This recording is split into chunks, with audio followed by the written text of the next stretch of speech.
காலை சூரியனுடன் ஆரம்பிக்கிறது மீனவர்களின் பயணம். இப்போது கடலில் இருந்து திரும்புகிறது படகு, கடலின் பரிசுடன்.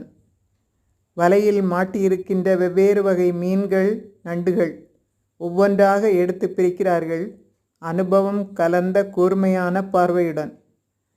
அலைகள் வருகிறதோ போகிறதோ, ஆனால் இவர்கள் உழைப்பு கரையில் நிலைத்து நிற்கிறது.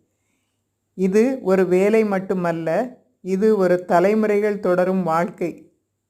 நண்டுகள் ஒருபுறம், மீன்கள் மறுபுறம்.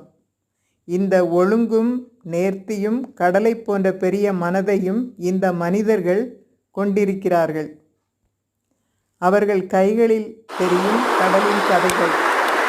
அழகான கடற்கரை, இயற்கையின் சப்தம், காற்றின் இசை, இவை எல்லாம் சேர்ந்து ஒரு வாழ்க்கையை உருவாக்குகின்றன. இதுதான் நம் கடலோர வாழ்க்கையின் அழகு. அழிந்தே போகக்கூடாத நம் பாரம்பரியம்.